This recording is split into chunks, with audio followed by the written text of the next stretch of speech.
When you go up, we have a sliding scale in what we offer. If the property's worth $5,000, we might only offer $250. But if it's worth $200,000, we'll offer $100,000 for it. Right? I have no problem with that. Yeah. I go up to 50% of market value, 45, 50. It's kind of our max usually, because I can sell that thing. I don't have to make a fortune on every deal. I can sell that thing for $130 and make $30,000 and walk away happy. This is the real estate investing experience. We get it. Real estate can be rough sometimes, and that's why we bring in the experts to talk about the experiences you won't hear anywhere else with your hosts, John Cohen and Chris Grinzik.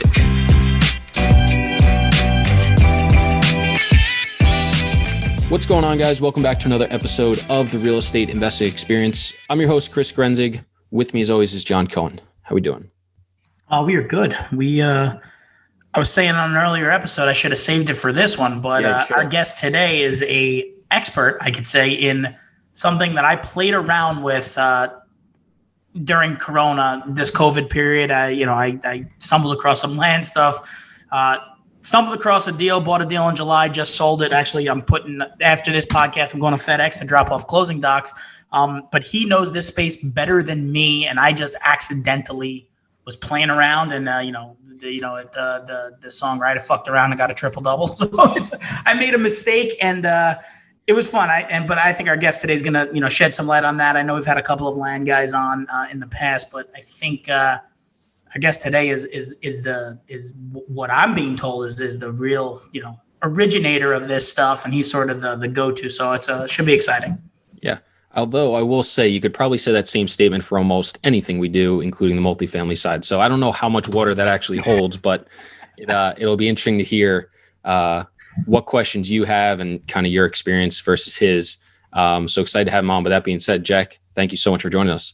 Thank you for having me, guys. I'm excited to shed some light on how this all works. Yeah, absolutely. So just hinted at it, but you want to take a few minutes, just tell everybody who you are, where you're from, your journey, your background, and what you do. Sure, would love to.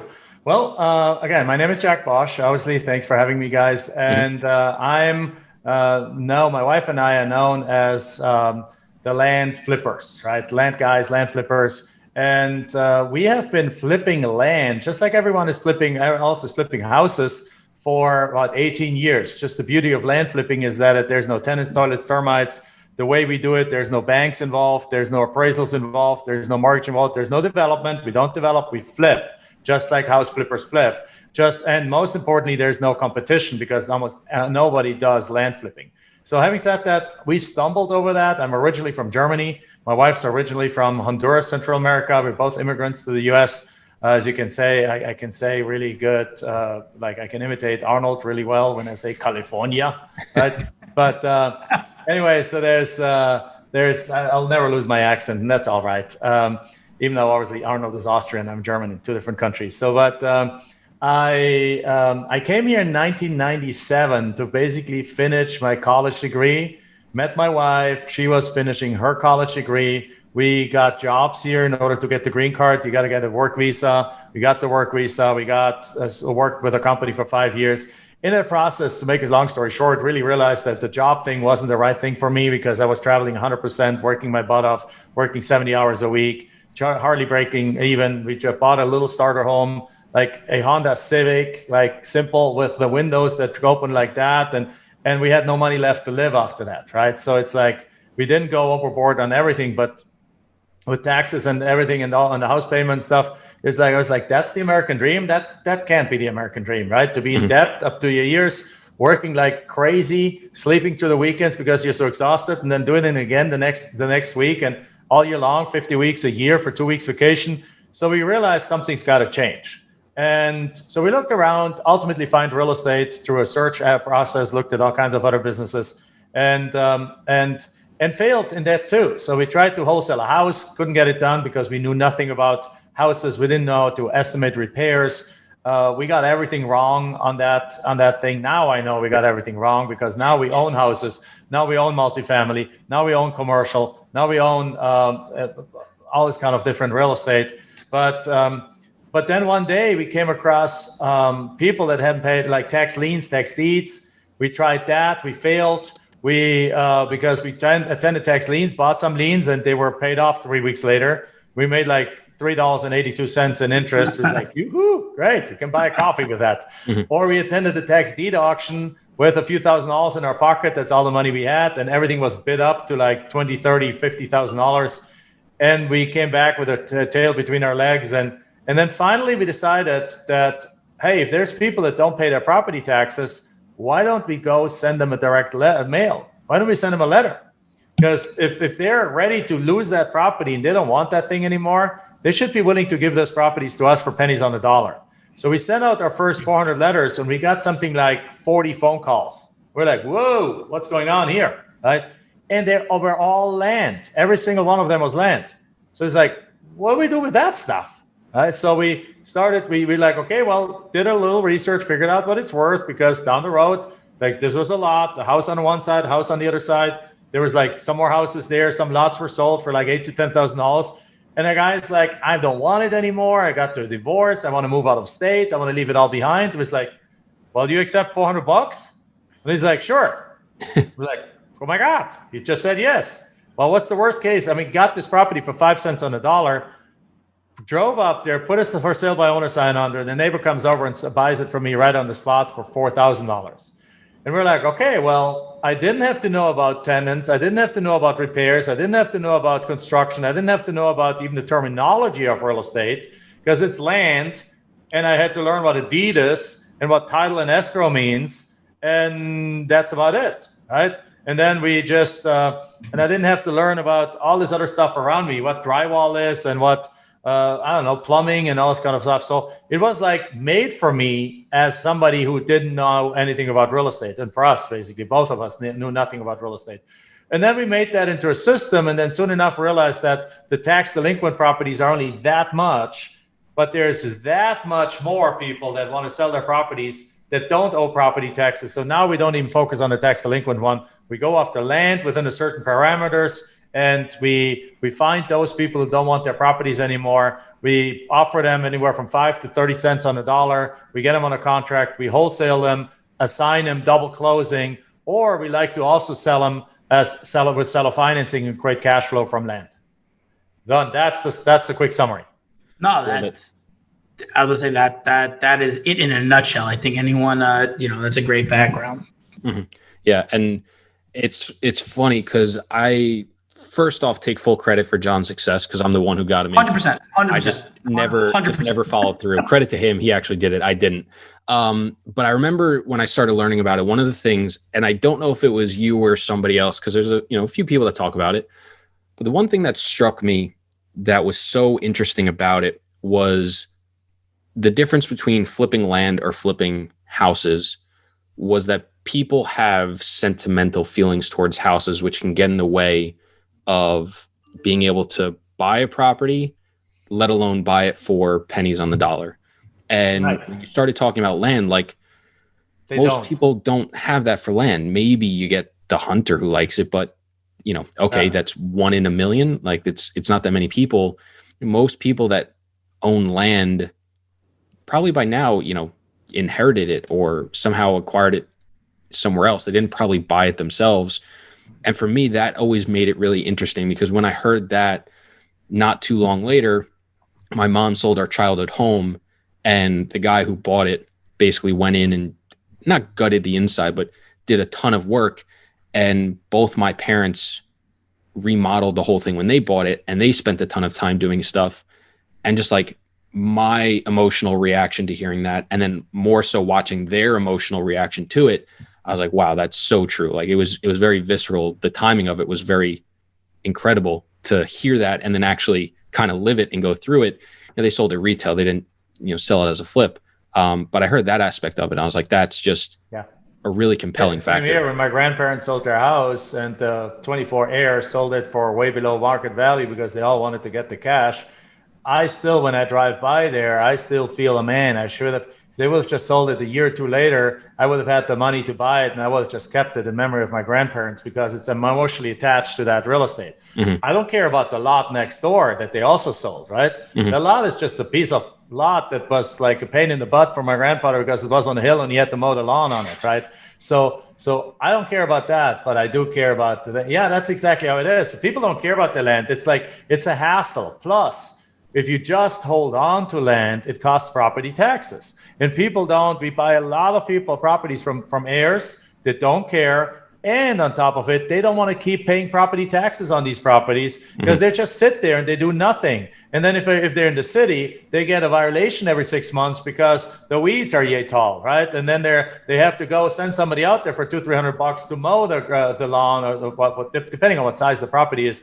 But if it's an acre or so, it costs $200-400 to get it cleaned and sprayed, so that it takes a while. And in some areas, you got to do it multiple times a year. And they're just sick and tired. They're like, yeah, my dad bought this, or I bought this 30 years ago, 20 years ago. I don't need it anymore. I don't care about it anymore. I want to just get rid of it. They have that garage sale mentality. That's why we say we actually don't look for motivated sellers. We look for what we call non-wanters, because a motivated seller is going to give you a 20-30% discount of market value. A non-wanter is going to give you the property at an 80% discount, basically garage sale thing. They just want to get rid of it. And I love that. Like, one of our students right now has a deal under contract worth $60,000 that he got for 15. Right? Another one of our students got a deal for $50.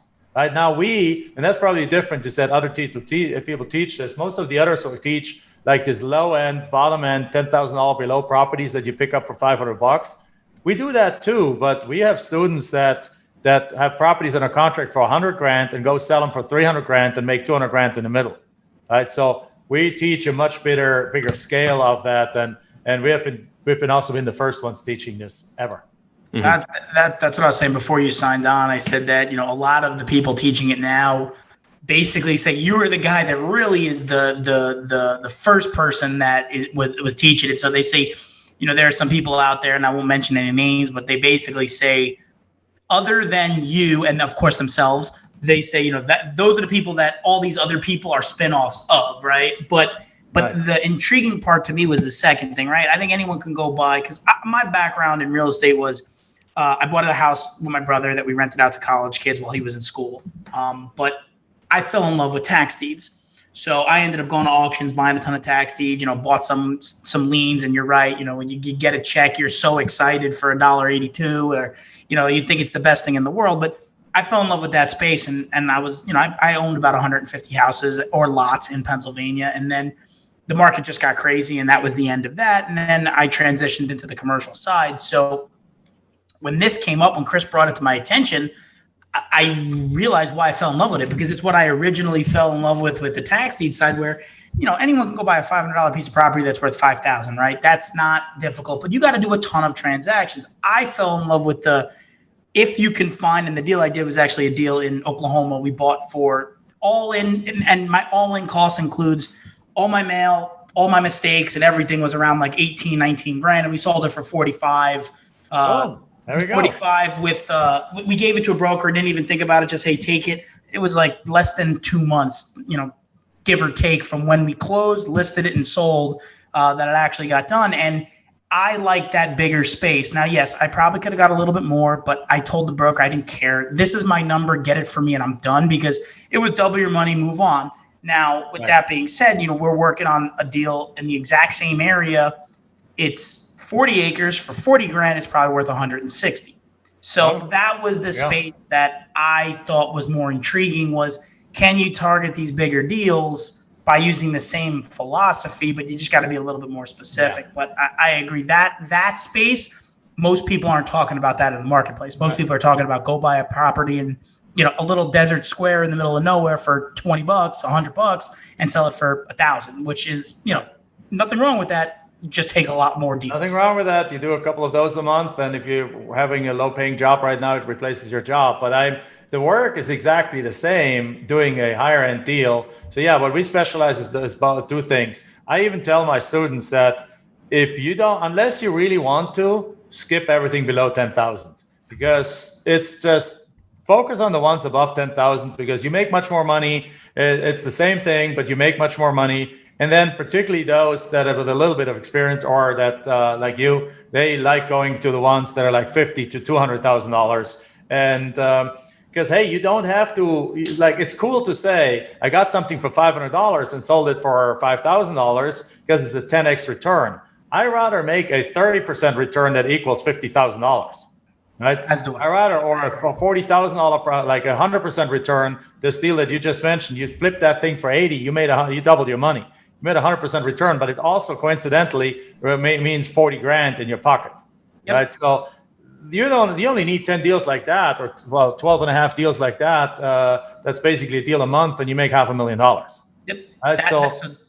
That's how I looked at it too. It was more specific, targeted, because I made every mistake, because I had no idea what I was doing. So I was sending shit everywhere, and you're just coming across some deals where people would call me. I'm like, hey, listen, I know what I sent you in the mail, but it's worthless. Stop paying your taxes. Like, let the county just take it back, because, well, I don't want to do that. And it's like, well, no one's going to buy your $200 piece of property that's almost worthless. But you're right. It's the same amount of effort. Why? And you could use a title company if you want to. You could do a little bit less, right? You could give it to a broker potentially if you wanted to. Right. Smaller deals, you got to self-close. There's more mistakes that could be made that inevitably cost you time and money. Yeah, if you hire a title company, costs you $1,200 on a $3,000 property, you got no margin left, right? Yep. Because in order to sell a $3,000 property, you got to sell it for $2,000. Now you're giving the seller $100. You pay $1,200 for title insurance. You own it for $1,300. You make $700. Woohoo! Yep. No, like if you do a $30,000 deal that you get under contract for $4,000 and you sell it, it's worth $40,000, $50,000. You sell it for $30,000. You now have a $25,000 margin in there. You hire the broker. You hire the title company, and it doesn't matter. At the end of the day, you make $22,000, and you're still. That's the thing. That's the two things we specialize on: is on higher price and scale. Having said that, we have students that made it into our Hall of Fame with $24,000 deals, right? Nothing wrong with that. They made $4,000 a deal. They found properties where the areas where the properties were worth like $8,000. They pay them like $1,000. They're in it for $1,000. They sell them for $5,000, make $4,000, and they do that just like clockwork. Within 6 months, they did 20 deals, made $80,000. Nothing wrong with that either. But usually, the interesting thing is that those who do that, they start there because their own self-confidence is there. Right? It's everything in business. Business is a confidence game. It's a knowledge and confidence game. But if you don't have the confidence, like you look at it, one of the most self-confident guys probably in the world is Jeff Bezos, right? Because the guy has no problem betting $1 billion even when he didn't have it, right? He raised billions of dollars with confidence. He lost money for a decade because he knew ultimately he's going to come out ahead, and there's going to be a world dominating company, which it is, right? But not everyone is Jeff Bezos. If you're like this lady that did $72,000 in 6 months with just $4,000 deals, she was a waitress in a bar that when she went to the grocery store, she had to decide, do I buy half a gallon of milk or can I afford a full gallon of milk? That was her decision on a daily basis. If that's your life, if that's your situation that you say like, where do I make? I need to run the extra shift so I can pay rent. If that's your life, if that's the world you live in, then making $4,000 in a deal is almost inconceivably high, right? It's like the limit of what you can allow yourself to think of. But the funny thing is, now that she's done those 18 deals for $72,000, now she's like, hey, the confidence starts going up. She's like, if I can do that, I can do $10,000 or $20,000 deals. And now she has upgraded her game, and now she is doing $10,000 and $20,000 deals, and soon she'll do $50,000 and $100,000 deals because it's all her skills have gone up, her competence have gone up, her confidence has gone up, and her capabilities gone up, and her courage has gone up. So she's now doing the bigger deals. So it's all confidence, and it's okay. So there's, again, if somebody wants to do just the low end deals, they can do them. But we also provide the runway to do the high-end deals. Yeah. So I was going to say is, go ahead. Confidence aside, because I agree 100%, right? I played baseball in college. I always felt I never walked to the plate not thinking I was going to get a hit. I could be facing the best pitcher. I still feel that way today that, I watched the Yankee game last night. I'm like, what, come on, you knew a curveball was coming. So I just personally feel that way. But besides confidence, because I think confidence has a large play in almost anything you do. Are there any major differences or if someone wanted to say, okay, you know what, I might not have the confidence, but I'm gonna psych myself out and say yes. What is the major distinguishing factor, or what are a couple bullet points that you can give someone saying, okay, I don't really want to deal with the transaction of the small deals because you're also dealing with the same small buyers. I want to buy a bigger deal. What are the things that they need other than the confidence? To distinguish between small and big deals? Yeah. Really nothing. I mean, the only thing that you come across more often with bigger deals is more experienced sellers. But even that is a confidence game, because if you go, if they call you because they want to negotiate a little bit, which sometimes happens, you got to present yourself as somebody who knows what you're doing. And so if you're like, oh yeah, I don't know, then they're going to sniff it out that you're not serious about it, and they're not going to give you the deal. It's one of our students in our coaching program is going through this right now. They have a very difficult seller that reads everything, is very detailed, that wants to check out their company. It's extremely rarely. They're like, who have you done business with, and so on. And they're brand new. It's one of their first deals. So we're coaching them through it, what to say, exactly what words to say, how to present themselves. We're even lending our own company to them. It's like, hey, I'm working with this company they have done 4,000 deals, as we have. We've done 4,000 deals in the last bunch of years. So we have done this and have done that. And now, okay, that hurdle is overcome, because this seller is just very kind of demanding. They want to make sure that if they do that deal, that the deal goes through. So they're asking different kind of factors and different kind of things. And they require you to come back with boldness and without, though, upsetting the seller and so on. So even that is a confidence game. Anything else works the same. As a matter of fact, actually, the higher end lots sell often quicker than the cheap below $10,000 stuff, because there's a dime a dozen of that. Right? There's a dime a dozen of abandoned subdivision, desert lots, stuff like that are worth $5,000, $6,000. I can send a letter. I mean, one time at the beginning, we still focused on that.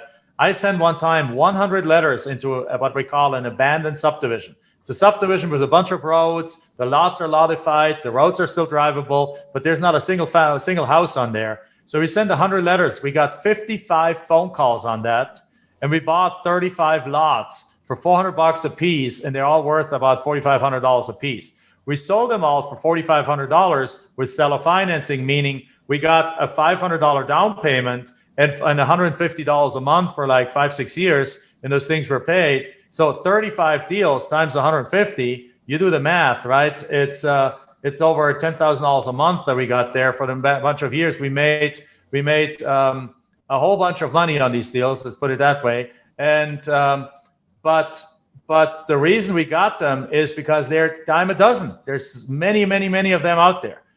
There's a little bit less of the bigger parcels, but once you get them, they are, and not that much less. You still get good response rates, just not 35%, right? But you get them, and then but they sell much quicker, because interesting is often you have to offer seller financing to those that want to buy the people that want to buy a $5,000 lot often don't even have the $5,000. The people that want to buy a $150,000 lot, they make you a cash offer and they just write you a check for it. And that's also hard to believe for people, that why would anyone have $150,000 in the bank? Well, a ton of people do. They might, even if it's in their IRA, self-directed IRA, they do it from there, or they have a plan for it and so on. So often the high-end properties sell way quicker than the bottom-end property, which is another reason to go for higher end and scale and those kind of things. That was I'm glad you said that, because that was what I was just about to say, is that when you're selling a $5,000 lot, you're selling it to a $5,000 buyer. If they don't have the cash, there's a reason for that. Either they don't want to come up with it, or you're dealing with a certain type of individual. You're selling a $100,000 piece of property. If it's worth 150, if it's worth 130, you're selling it for a 30% discount. That buyer comes out of the weeds a lot quicker and typically makes that transaction a lot easier. So it actually becomes a little bit easier. It's just getting over writing a $40,000 check for a $150,000 property, not knowing if it's going to sell. I think that's where that confidence game plays. But your buyer pool is a significantly more qualified buyer. It's not dealing with the guy writing you a $3,000 check who, he's got I was marketing a deal and the guy said, would you take my Razor scooter? And I was like, no, like, what am I going to do with that? And he's like, well, no, it's about, I was like, listen, that's not how this works. Well, I have traded for stuff, but I don't know if I want to race the scooter. But I've traded. I have a diamond ring at home for that, the carat diamond ring that retail is like $7,000, but for wholesale is probably only $2,000. And I took a motorcycle in, and I don't even know how to ride motorcycles. So I took it in, I kept it a while, made sure everything is good, and then I sold it to a buddy who bought it for one of his employees, and he did the financing deal with them because the guy didn't have a car, didn't know how to get to work. So it all worked out. But and I am still looking for somebody to trade a Harley for a piece of land. So because that's the only way my wife is going to let me have a Harley. She won't let me buy one because it's too dangerous. But if somebody wants to trade a piece of land for it, I can't say no to that, right? So I'm still waiting and hoping for that, preferably a fat boy or something like that. But that hasn't happened yet. So I have a question. I can understand, and I think a lot of people can understand why somebody that has a lot that's worth $4,000, $5,000, $6,000 can find it not worth their time to go sell it for retail because it's effort, it's time. There's things you got to do.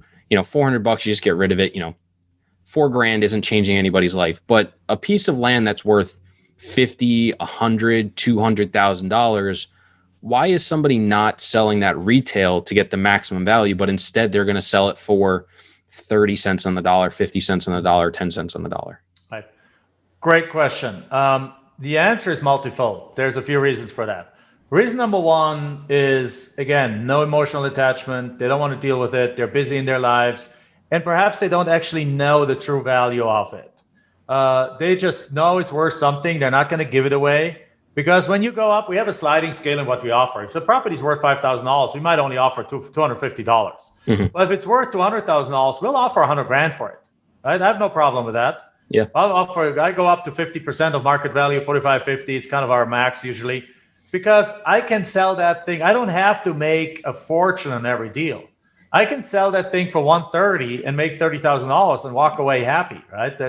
I'm totally happy with that. Now, having said that, if I get it for 75, great. So my first offer might be 75 on that deal. If he doesn't take it, I might make a second offer for 95 and the third offer for 100. And then if I get it, so $100,000 is a lot of money, and perhaps that guy thinks it's worth 100, 120. So he's like, okay, great. Now I'm not ever going to lie to anyone. If they ask me what it's worth, I say like, sir, I won't.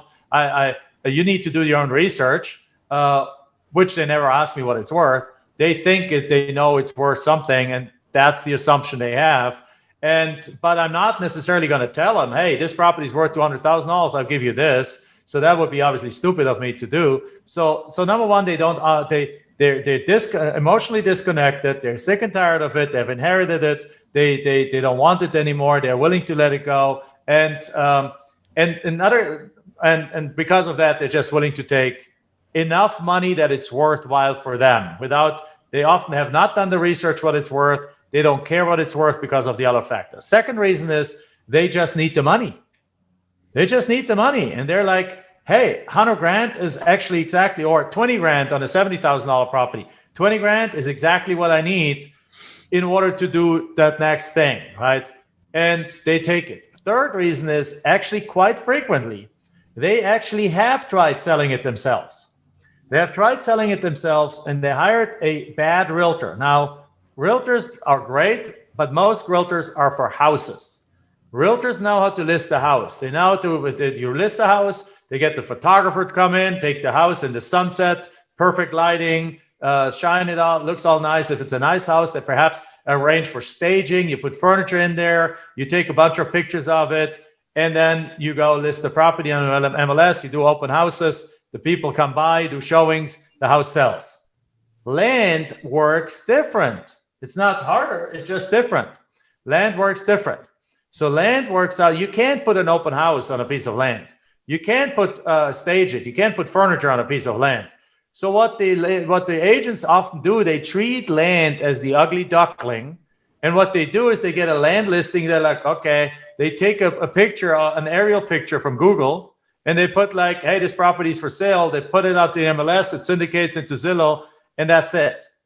They put no effort in it. However, what we have designed a proprietary selling process that basically highlights not just the land, because in honesty, nobody cares about the land. People care what they can do with the land, what they can do from the land.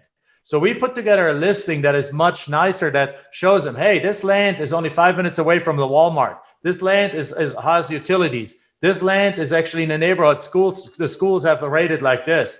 This land is, if it's a larger acre, this land is prime hunting land. This land is, there's a lake close by. You can go hiking, skiing, all this stuff. Yet you're only 20 minutes away from the next town with the grocery stores, the medical doctors, all this kind of stuff. Now it's a perfect piece of land that somebody says, this is perfect for me for the weekend. They don't even care how the land looks like at this point. They just care about all that's around. So what they have done, back to the prior point, what the realtor has done, and the most important part is the realtor put the property at market value with an ugly picture and no description. And now they're wondering why it doesn't sell. And surprise, a listing like that doesn't sell. And it just sits there and sits there and sits there. And unless it's a super hot area, it doesn't sell. So they listed the property 3 years ago for $70,000 and nobody bought it. What does it mean to the seller when that happens? Well, I guess the property is not worth $70,000. That's what they think.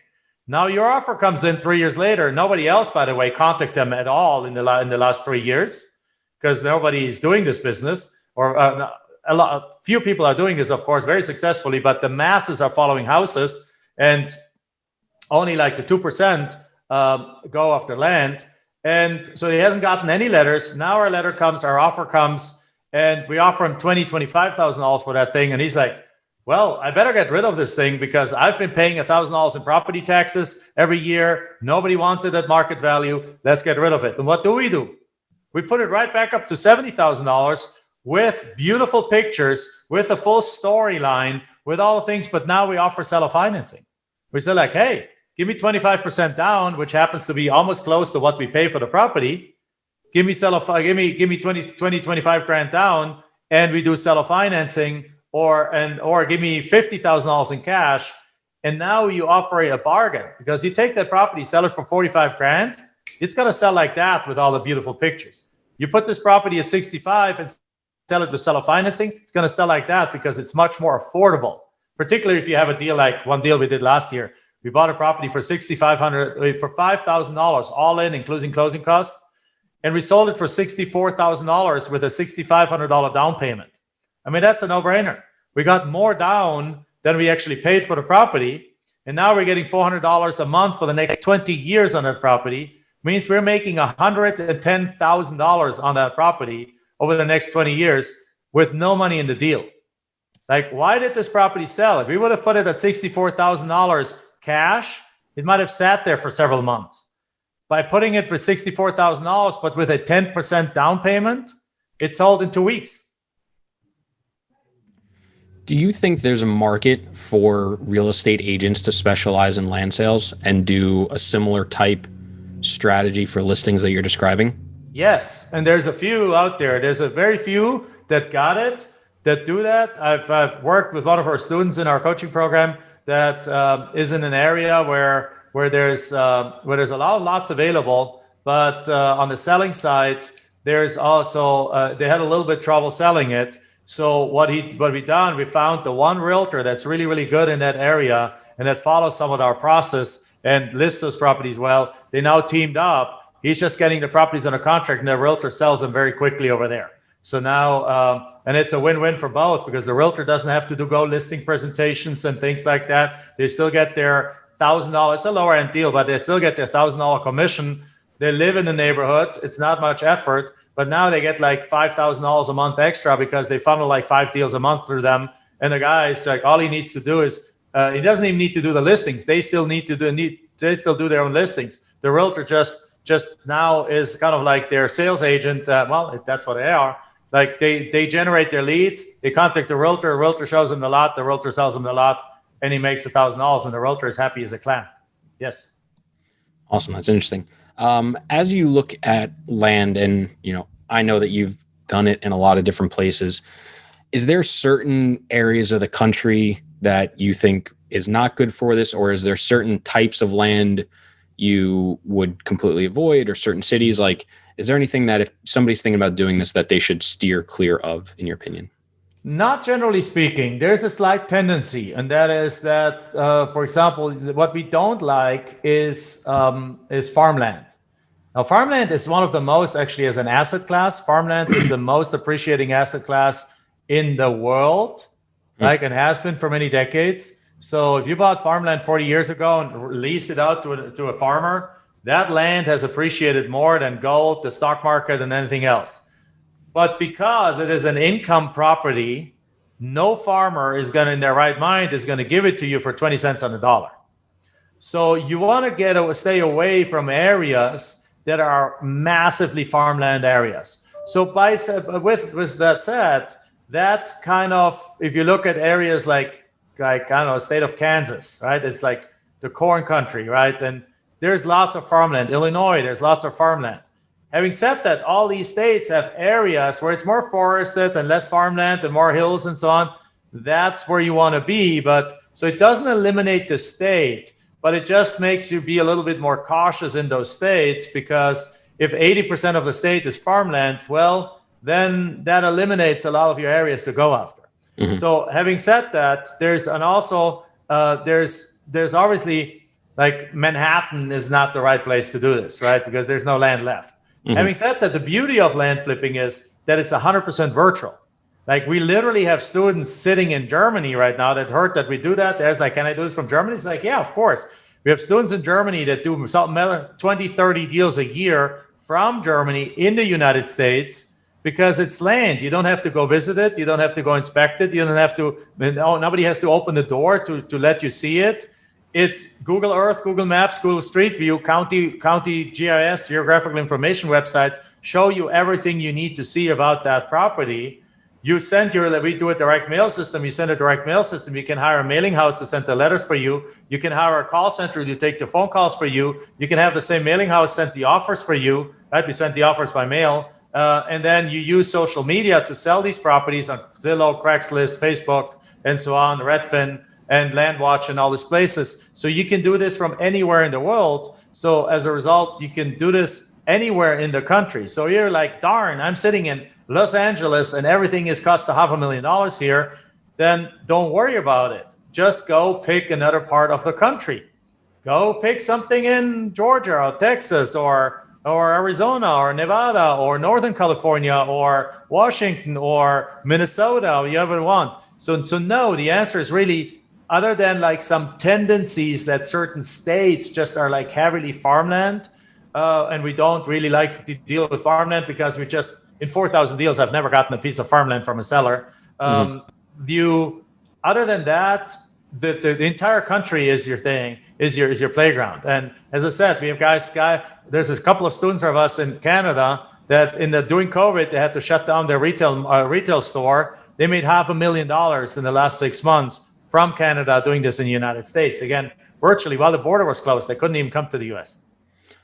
Awesome. So things like areas with a lot of wetlands, or areas that have a lot of desert, or areas that get a lot of snow or different storms, those aren't necessarily excluding factors to you. No, as a matter of fact, like Florida is probably one of the areas where most students are interested, where a lot of our students are interested in. There's even like about 4 or 5 counties in Florida where that's the only 4 or 5 counties almost in the country where there's a little bit of competition now, because there might be like 20, 30, 40 students operating in that same county, but that's still nothing. I mean, if you look at it, like in Phoenix, Arizona, where I live, there's probably 1,500 full-time house flippers operating in this market alone. There's probably less than 1,500 full-time land flippers, definitely less than 1,500 full-time land flippers in the entire United States. And we have over 3,000 counties. So no, I mean, having said that, some of these areas with swampland, obviously you don't want to be selling swampland, but you'll be interested. You'll be surprised. People if the land is dry, if you can get a building permit, people put houses on stilts. Like, we sold one property, was 20 acres. had this humongous dry wash going through it. That was like 10 feet deep. You couldn't drive through it. You couldn't even walk through it, probably full of rattlesnakes and stuff like that. And we're like, we got this thing for $800, but it's 20 acres. Obviously had enough space to build something on one side, but the entire other side was like completely unbuildable because you couldn't even get to it. We ended up selling that thing to somebody who was a hobby gemstone searcher. So she bought that thing because of the wash. The wash was the attracting factor of it. So one of the things I learned in this industry is that, number one, you always want to pick the beautiful properties, right? We don't go for garbage properties. We don't go for problem properties. We don't go for swamp properties. But if the occasional one comes into your system, you'll be surprised of how many people still want them. Because one thing I learned in the business is that you are not the market. We are not the market. I don't want to live on 1.25 acres in the desert, right? That's not what I ever want to be. I want to be living in my beautiful house on 1 acre with lawn and palm trees and views and things that this business is able to afford us, right? I want to be able to have a 4-car garage and all this kind of stuff but I'm not the market. Like, we sold a desert 1.25 acre property in the desert where I was like, oh my God, to a guy, and I happened to be in the area, so I drove by and I took some pictures and like, oh my God, and I knew the guy would come by that area 2 days later to look at it. So he calls me from the lot and I was like, oh my God, what's he gonna say? And he's like, Jack, I'm at the lot and I absolutely love it. And I was like, woo. Well, like, what's going on? It was one of the uglier properties. Like, let's say one of the 5% or 10% uglier properties versus the other ones are gorgeous, right? And I was like, okay. And he's like, why do you love it? It's like, because it's perfect. It has perfect views. It's right next to a road. There's electricity down the whole road. I can pull in electricity. It's all great. And most importantly, I right now live with my wife and our 2 kids in the 2-bedroom mobile home of my mother-in-law. I am excited to get out of there and have my own place. I'm having the mobile home brought in. I'm having the septic system installed. I'm having the mobile home brought there in the next few weeks. I am so freaking excited to have my own place. Now, didn't want to live there, but he wanted, because it's an upgrade for him, right? So we provided him a service. He had no more money. It was a seller financing deal, one of those kind of deals, but he was excited. It's just we're not the market, but there's lots that I wish I would have kept, because they're so gorgeous that I should have never sold them. Mm-hmm. But it doesn't matter. At the beginning, it's all about creating the cash to get out of debt, to be able to quit our jobs. And we were able to quit our jobs within 10 months and had the green card at that time too. And then in 18 months, we're at $1 million. Within 3 years, we're at 8 figures. And life has been just amazing ever since. Mm-hmm. So I got to imagine, a question that a lot of people are going to have is, you talked about being able to do it virtually. Everybody's trending that way. The fact somebody's doing it in Germany, but you did bring up a lot of services that obviously aren't free. Do you have like a rough number that people should expect to have if that's the route they want to go, right? If you're local and you want to do it and do all these things, you can do it cheaper, of course. But if you're like, hey, I think this could be a good option, I want to try it, but I really want to do it from, my home in California, New York, or Canada, what's like an expectation somebody should have? Great question. So there's a spectrum in this business of how you can do it. You can do everything 100% yourself if you live in the country, right? Or you can literally outsource 95% of this business and just keep like 1 or 2 functions. Mm-hmm. And the functions I would keep is the function of how much to offer and how much to sell the property for. Those are the only 2 functions because they affect how much money you make, right? But within that, you can completely outsource everything, or you can completely do everything yourself. Mm-hmm. If you completely do everything yourself, you basically have the cost of mailing. You already got a phone, right? All you need is you can use that phone to take the phone calls from the sellers. You can use your home printer, right? Mine is right over there. Mm-hmm. You can use the home printer to print your letters. We don't print them here. We have a mailing house that do it for us. You can print them yourself, and then it's the cost of a stamp, the cost of an envelope, the letter, and the ink, and then the cost of another stamp to make the offers. So depending on how many, if you send out, 1,000 letters a month, which gives you perhaps our usual response rate is between 2 and like 12%, which again is a multiple of what house flippers get. So you'd say an average of 4 or 5%, you send out 1,000 letters, you get 50 phone calls. Everything else is free. I mean, it costs you time, but not money. Right. Because doing the research on the property, you use free resources. Creating the listings, you use free resources, right? Free softwares, free websites. You list them on Craigslist, it's free. You list them on Facebook, it's free. List them on Zillow, it's free. And then the only other thing that costs money is the title cost. But that usually, then you have the deal under contract, you have the buyer lined up, and it's paid from the profits. So literally just the mailing cost is the minimum that it's going to cost you. If you outsource everything else, of course, then it might cost you about $500 a month plus mailing costs, because the mailing house is going to cost what the mailing, actually, if you send letters out with a mailing house, and if you send more than 700 letters, it's actually cheaper than printing it yourself, because they send it out first class bulk. And they save so much on the stamp that even the other stuff and the markup is less than you even pay for the materials over here if you do it yourself.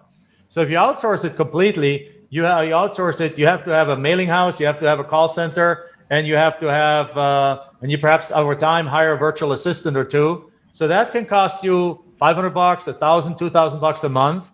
The most, even if, but at that point you're doing multiple deals a month, right? At the moment you hire additional staff, like virtual assistants, that might cost you $500 or $1,000 a month if they work in the Philippines.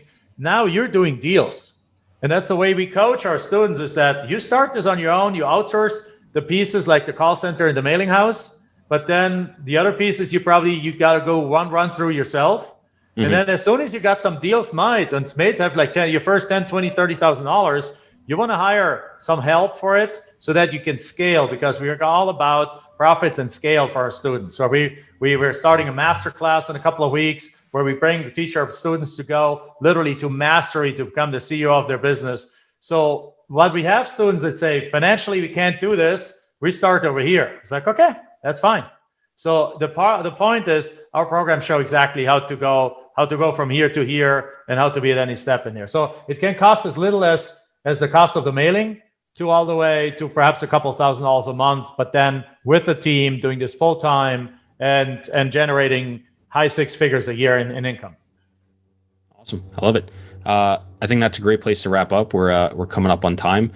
Jack, thank you so much for coming on. If people want to get in touch with you, learn more about you, follow you, where can they do all that?